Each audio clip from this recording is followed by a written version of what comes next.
आखिरकार संविधान का 131वां संशोधन बिल पास नहीं हो सका। जैसे कि पहले से ही तय था, सरकार 2/3 बहुमत नहीं जुटा पाई। ये पहला मौका है जब नरेंद्र मोदी सरकार अपने तीनों कार्यकाल में कोई बिल पास नहीं करवा पाई। और इसी के साथ ये भी साफ हो गया कि महिला आरक्षण अधिनियम अभी लागू होने में समय है। कल देर रात महिला आरक्षण अधिनियम का नोटिफिकेशन आने के बावजूद उसके लागू होने में अभी समय लगेगा, क्योंकि विमेन रिजर्वेशन एक्ट, डिलिमिटेशन और संविधान संशोधन बिल आपस में जुड़े हुए थे और संविधान संशोधन बिल गिर गया। कितने वोट सरकार के पक्ष में गए और कितने सांसदों ने इस बिल का विरोध किया? क्या कहा नेता प्रतिपक्ष राहुल गांधी ने? और जब गृह मंत्री अमित शाह जवाब देने आए तब क्या हुआ? उन्होंने कौन कौन से तर्क दिए और क्या वो तर्क विपक्ष के सवालों के जवाब के लिए पर्याप्त थे? सरकार की तमाम दलीलों के बावजूद भी क्या कुछ अनुत्तरित सवाल बाकी रह गए सदन के पटल पर? आज इन सब पर विस्तार से बात करेंगे। नमस्ते और स्वागत, मैं हूं अभिषेक और ये है Lallan top show. Brought to you by Saluja Gold, Rajnigandha and Candid. Bharat का सबसे भरोसेमंद Saluja gold TMT bars. Saluja gold TMT. अब सही पकड़े हो कॉन्ट्रैक्टर बाबू, मजबूती सब कुछ है। 20 घंटे से ज्यादा की चर्चा के बाद लोकसभा में संविधान 131वें संशोधन बिल पर वोटिंग हुई। आइज 298, नोस 230, यानी कि संविधान संशोधन के पक्ष में गिरे 298 वोट और विरोध में 230 वोट। और इसी के साथ सरकार का बिल गिर गया। कल संसद का विशेष सत्र शुरू होने से एक दिन पहले मल्लिकार्जुन खड़गे के घर विपक्ष की बैठक हुई थी और तभी यह तय हो गया था कि विपक्ष सरकार के साथ नहीं है। सरकार बिल पास नहीं करवा पाएगी क्योंकि संविधान संशोधन बिल पास कराने के लिए सदन में मौजूद 2/3 सांसदों का समर्थन चाहिए होता है। 2024 के लोकसभा चुनाव में बीजेपी के नेतृत्व वाले एनडीए को उतनी सीटें मिली नहीं थी, इसलिए सरकार को चाहिए था विपक्ष का साथ, जो उसे मिला नहीं और बिल गिर गया। कल गृह मंत्री ने आश्वासन दिया था कि सभी राज्यों की बराबर सीटें बढ़ेंगी, प्रपोर्शन के हिसाब से सीटें बढ़ेंगी, लेकिन विपक्ष सरकार की दलीलों से सहमत नहीं हुआ, संतुष्ट नहीं हुआ। आज जब नेता प्रतिपक्ष राहुल गांधी ने चर्चा में हिस्सा लिया तब उनके तेवर से ही यह तय हो गया था कि विपक्ष बिल के समर्थन में रत्ती भर भी सामने नहीं आएगा। You are telling the South Indian states,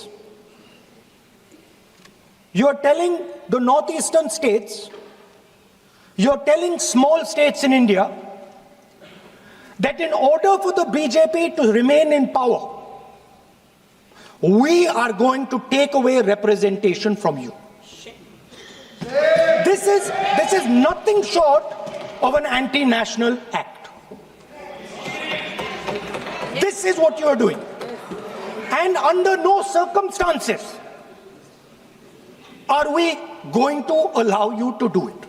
So I am telling you very clearly right now that the entire opposition is going to defeat this attempt of yours to attack the nation state and deprive OBCs and Dalits of their rightful place in society. संविधान संशोधन bill pass नहीं हो पाया और इसी के साथ तीनों बिल गिर गए क्योंकि तीनों बिल आपस में जुड़े हुए हैं।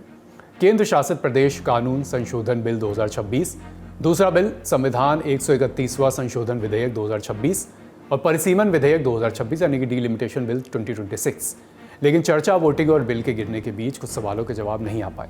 सवाल अनुत्तरित रह गए। क्या है वो सवाल, एक एक करके देखते हैं।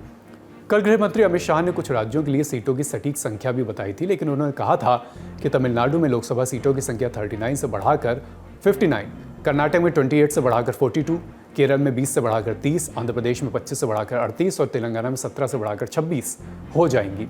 शाह ने कल कहा था कि आज जब बिल पर जवाब देंगे तो विस्तार से समझाएंगे। उन्होंने कहा था कि वो समझाएंगे कि जो बातें वो कह रहे हैं वो संविधान के 131वें संशोधन विधेयक और परिसीमन विधेयक के मसौदों से कैसे मेल खाता है।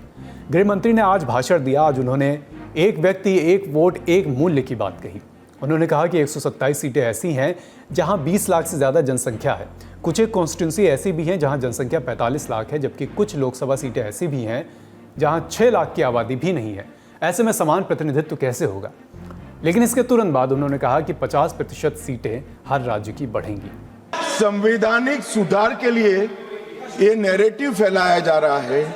आज भी सभी लोग बोले हैं कि इससे दक्षिण के राज्यों का प्रतिनिधित्व की दृष्टि से नुकसान होगा। मैं ये बात कर रहा हूं वो हकीकत नहीं है।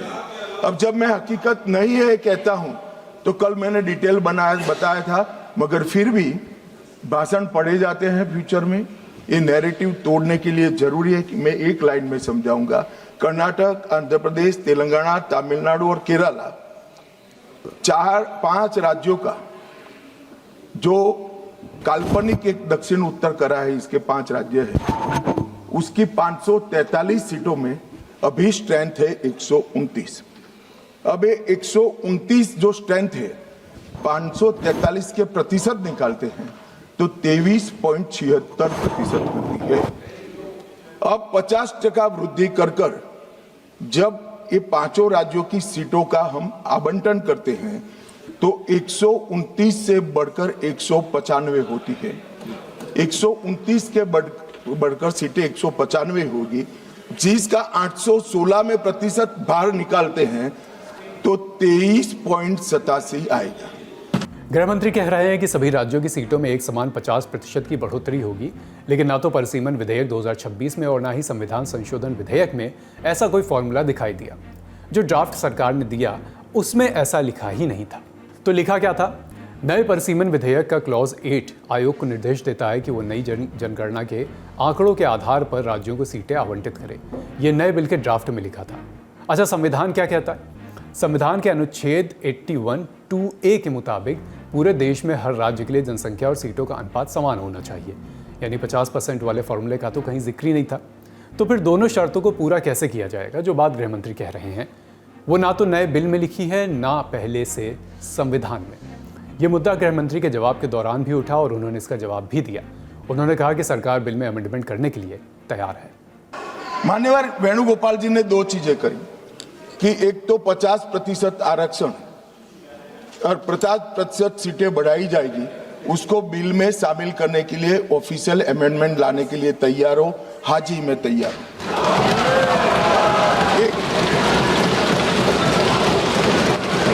एक सेकंड, अब नहीं होता भाई, बैठ जाओ, दूसरा भी बताता हूं। मान्यवर, 1 घंटा आप सदन स्थगित कर दीजिए।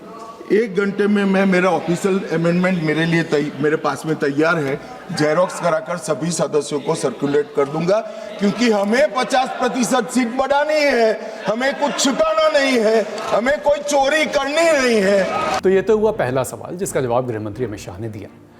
दूसरा सवाल यह है कि अगर 50% वाले फॉर्मूले को ही फाइनल मान ले तो जनसंख्या के प्रतिनिधित्व में संतुलन कैसे बनेगा?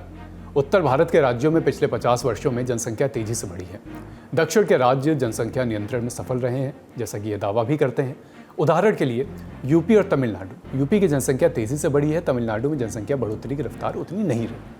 ऐसे में अगर दोनों राज्यों की सीटों में बराबर 50% की वृद्धि कर दी जाए तो उत्तर प्रदेश के एक सांसद के हिस्से में तमिलनाडु के सांसद की तुलना में कहीं ज्यादा लोग आएंगे और सीधे सीधे अनुच्छेद 81 का ये होगा उल्लंघन, क्योंकि समान प्रतिनिधित्व वाले प्रावधान का ये उल्लंघन होगा। 50% वाले फॉर्मूले से हम आपको दोनों राज्यों का कंपैरिजन भी करके दिखाते हैं। 2011 की जनगणना के हिसाब से यूपी की जनसंख्या है 19 करोड़ 98 लाख, तमिलनाडु की जनसंख्या है 7 करोड़ 21 लाख। फिलहाल यूपी की 80 लोकसभा सीटें हैं, तमिलनाडु की हैं 39। यानी यूपी में फिलवक्त करीब 25 लाख लोगों पर एक सांसद है, जबकि तमिलनाडु में लगभग 18.5 लाख लोगों पर एक सांसद। जैसा कि डीलिमिटेशन के बाद 50% सीटें बढ़ाने की बात है, उस हिसाब से यूपी की सीटें हो जाएंगी 120, तमिलनाडु की 59। तब यूपी में करीब 16,65,000 लोगों पर एक सांसद होगा और तमिलनाडु में 12,22,000 लोगों पर करीब एक सांसद। यानी जिस बराबर प्रतिनिधित्व की बात गृह मंत्री कर रहे हैं वो आदर्श स्थिति इस 50% बढ़ोतरी वाले फॉर्मूले से भी बनती हुई फिलहाल नहीं दिखाई दे रही है। अब बात कोटे के अंदर कोटे वाली। कल पहले अखिलेश यादव ने और उसके बाद प्रियंका गांधी वाड्रा ने यह मांग की थी कि पहले जाति जनगणना का आंकड़ा आना चाहिए और उसके आधार पर पिछड़ी महिलाओं और मुस्लिम महिलाओं को आरक्षण मिलना चाहिए। आज यही बात राहुल गांधी ने भी सदन में उठाई। There is a central truth in India's history, in India's past and present. And I have become more and more and more aware of this truth. And that is the brutal, cruel, unforgiving treatment of the OBC community, of the Dalit community, and other communities, minorities and women. And this is a historical fact. This need not be argued here. Everybody knows how Indian society treated OBCs, treated Dalits, what was done to them, what was done to their women, what they were allowed to do, what they were not allowed to do, how they were blinded when they read certain documents, how metal was poured into their ears when they heard certain verses. This is a fact. Now, what is being attempted here is a bypass of the caste census. What they are trying to do is they are trying to avoid giving power, giving representation to my OBC brothers and sisters and to take away power from them. This is the agenda over here. विपक्ष के इन सवालों पर भी गृहमंत्री ने जवाब दिया, कहा कि जाति जनगणना पर विपक्ष भ्रम फैला रहा है। जाति जनगणना जल्द पूरी होगी, उसके आंकड़े आएंगे। इसके बाद उन्होंने विपक्ष के कोटे के अंदर कोटे की मांग पर भी जवाब दिया। मान्यवर, और जाति जनगणना चल रही है। जाति जनगणना का रिपोर्ट भी जाति के साथ ही आएगा। इस पर सदन विचार करेगा और जब विचार करेगा, जो सामूहिक मन बनेगा, भारतीय जनता पार्टी की सरकार इसके साथ आगे बढ़ेगी। इसमें किसी को संशय रखना। मुद्दा महिला आरक्षण का था, लेकिन बिल डीलिमिटेशन से जुड़े हुए थे। विपक्ष ने कहा कि मुद्दा महिला आरक्षण है ही नहीं, डीलिमिटेशन का है। सरकार ने कहा कि मुद्दा डीलिमिटेशन नहीं, महिला आरक्षण का है। मुद्दा जो भी हो, एक बात साफ है कि महिला आरक्षण अधिनियम के लागू होने में जो बाधाएं थीं वो अब भी बरकरार हैं, क्योंकि 2 दिन की संसद की चर्चा में डीलिमिटेशन पर आम सहमति नहीं बन पाई।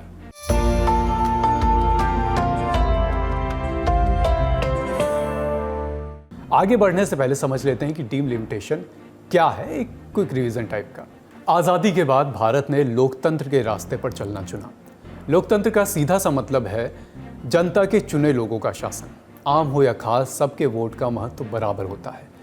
लेकिन ये कैसे तय होगा कि कहाँ की जनता किसे चुनेगी? इसके लिए कुछ सीमाएं बनाई गई। उन्हें फला किलोमीटर में रहने वाली जनता के लिए एक क्षेत्र में बांटा गया। भारत में संघीय यानी कि केंद्र और राज्य दोनों तरह की सरकारें हैं, इसलिए उन्हें संसदीय और विधानसभा क्षेत्र के हिसाब से बांटा गया। इसी को कहते हैं डीलिमिटेशन। ये लैटिन भाषा के शब्द डिलिनेयरे से निकला है, जिसका मतलब है सीमाएं तय करना। फिलवक्त चर्चा लोकसभा सीटों को बढ़ाने की हो रही है, तो उसी पर केंद्रित रहते हैं। 1952 में जब भारत में पहला चुनाव हुआ, तब देश की जनसंख्या करीब 36 करोड़ थी। कुल लोकसभा सीटें तय हुई 489। सबसे ज़्यादा जनसंख्या वाले राज्य के हिस्से सबसे ज़्यादा सीटें आईं। उस वक्त देश की आबादी, राज्यों की संरचना और प्रशासनिक ज़रूरतें अलग थीं, इसलिए सीटों का यह आंकड़ा शुरुआती व्यवस्था के हिसाब से तय किया गया था। देश का नियम कानून बनाने वालों ने संविधान में अनुच्छेद 82 के तहत कुछ अहम बातें जोड़ी। नियम बनाया कि हर जनगणना के बाद लोकसभा की सीटों की संख्या और उनकी सीमाएं दोबारा तय की जाएंगी। सीमाएं तय करने का काम करता है डीलिमिटेशन आयोग। इसे संसद के कानून के तहत किया जाता है। अब तक ये काम देश में 3 बार हुआ है, 1952, 1963 और 1973, 1975।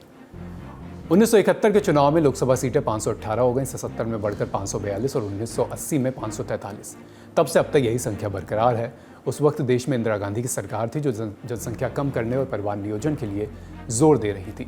तब सरकार ने 1971 की जनगणना के आधार पर सीटों की संख्या को 2001 तक के लिए फ्रीज कर दिया, यानी लोकसभा की सीटें नहीं बढ़ाई गईं।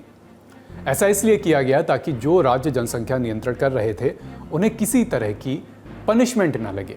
अगर ऐसा नहीं होता तो ज़्यादा बच्चे पैदा करने वाले राज्यों को ज़्यादा सीटें मिल जाती। लेकिन 2001 में भी लोकसभा की सीटें नहीं बढ़ाई गईं। बीच में कई दफ़ा परिसीमन ज़रूर हुआ, लेकिन संसदीय क्षेत्रों की सीमाएं बढ़ाई घटाई गईं, लेकिन टोटल सीटों में कोई बदलाव नहीं हुआ। यानी करीब 50 साल पहले जितने लोकसभा सांसद देश में थे, उतने ही सांसद अभी भी हैं। लेकिन इस बीच जनसंख्या करीब करीब दोगुनी बढ़ गई है। तब देश की जनसंख्या 63 करोड़ थी, अब 140 करोड़ से ज़्यादा बताई जाती है। अब कुछ टेक्निकल पहलुओं पर गौर करते हैं।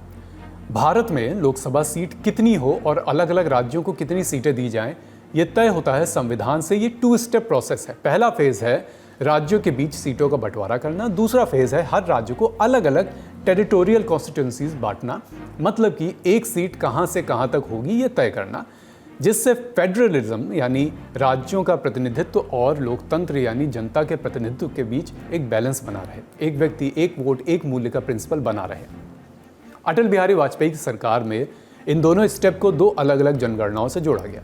फर्स्ट स्टेप यानी किस राज्य को कितनी सीटें मिलेंगी, ये 1971 की जनगणना पर रखा गया। दूसरा स्टेप यानी राज्यों के अंदर सीटें कैसे तय होंगी, उनका क्षेत्रफल कहां तक होगा, ये सब 2001 की जनगणना के आधार पर किया गया। उदाहरण के तौर पर ऐसे समझिए कि यूपी में कितनी सीटें होंगी, ये 1971 की जनगणना के आधार पर किया गया, और उसी यूपी की वाराणसी, रायबरेली या प्रयागराज की संसदीय सीट कितने दूर तक फैली होंगी, ये 2001 की जनगणना पर तय हुआ। अब यहाँ संविधान के दो अनुच्छेद 81 और 82 को समझना जरूरी हो जाता है। अनुच्छेद 81 में एक समय सीमा है जिसके मुताबिक देश की लोकसभा सीट 2026 के बाद होने वाली पहली जनगणना तक ही लागू रहेगी, जबकि अनुच्छेद 82 लोकसभा सीटों के दोबारा बंटवारे पर 2026 के बाद की पहली जनगणना तक रोक लगाता है। मतलब अगर संविधान में कोई बदलाव नहीं होता तो अगली जनगणना, जो कि संभवतः 2027 में हो, उसके आंकड़े आने के बाद ही सीटों का नया बंटवारा और डिलिमिटेशन शुरू होता। और इसी व्यवस्था को सरकार बदलना चाह रही थी। जो विधेयक सरकार लाई थी उसमें 2026 वाली समय सीमा को दो अलग अलग जनगणनाओं वाली बात को हटाने का प्रस्ताव था। सरकार चाह रही थी कि अनुच्छेद 81 में दोनों चरणों को एक ही जनगणना की जनसंख्या से जोड़ा जाए, जिसे संसद समय समय पर तय करेगी, और साथ ही परिसीमन विधेयक संविधान संशोधन पर ही आधारित था। कुल जमा मोदी सरकार चाहती है कि दोनों चरणों के लिए लेटेस्ट जनगणना यानी 2011 की जनगणना को आधार बनाया जाए। मतलब है कि अगर ये कानून बनता है तो लोकसभा सीटों का नया बंटवारा 2011 की जनसंख्या के आंकड़ों के अनुसार होगा। बहरहाल संविधान में संशोधन नहीं हो पाया, डिलिमिटेशन पर गरारी फंस गई है, और फंस गया महिला आरक्षण अधिनियम। बड़ी खबर में इतना ही, अब बढ़ते हैं सुर्खियों की ओर। Candid dusting powder, 4 skin problems का एक expert solution. Candid dusting powder, हटा खुजली, लगा कैंडिड। पहली सुर्खी, स्ट्रेट ऑफ हॉर्मुज खुल गया है। वही जिसके नहीं खुलने से गैस और एलपीजी की सप्लाई चरमराई थी, वही जिसको खुलवाने के लिए आर पार की जंग हो गई। लेकिन ये आजीवन खुला रहेगा या कुछ समय के लिए, यह भी कह पाना मुश्किल है। स्ट्रेट ऑफ हॉर्मुज को पहले से ही खुल जाना था, लेकिन इजराइल का लेबनान पर हमले के बाद ईरान ने इसे खुलते खुलते बंद कर दिया था। अब लेबनान और इजराइल के बीच सीज़फायर हो गया है तो हॉर्मुज भी खुल गया है। ईरान के विदेश मंत्री अब्बास अराक्ची इस बारे में कह रहे हैं कि लेबनान में सीज़फायर के बाद हम स्ट्रेट ऑफ हॉर्मुज खोल रहे हैं। जब तक रहेगा सीज़फायर तब तक ऑलमोस्ट सब चंगा से सभी कमर्शियल जहाज आ जा सकेंगे। ईरान के ऐलान के बाद अमेरिकी राष्ट्रपति डोनाल्ड ट्रंप भी कैसे चुप बैठते। भोरे भोरे उन्होंने अपना ट्रुथ सोशल खोला और ईरान को वो कहा जो पूरी दुनिया कहना चाहती है, थैंक यू। इसी के साथ ट्रंप ने एक कंडीशन भी रखी, कहा कि हॉर्मुज पर अमेरिकी नाकेबंदी तब तक रहेगी जब तक ईरान के साथ पूरी तरह बात न बन जाए, और ये प्रोसेस बहुत तेज़ी से आगे बढ़नी चाहिए क्योंकि ज़्यादातर मुद्दों पर पहले ही बात बन चुकी है। यानी कुल मिलाकर अब सब कुछ इस पर डिपेंड करेगा कि ये सीज़फायर कब तक चलेगा। ट्रंप का कहना है 10 दिन तक। ट्रंप हो या ईरान, शायद कोई इसका ठीक ठीक जवाब अभी नहीं जानता। आज का लल्लन टॉप शो यहीं समाप्त होता है। अपना और अपनों का ख्याल रखिए। लल्लन टॉप देखते रहिए। शुक्रिया, शुभ रात्रि।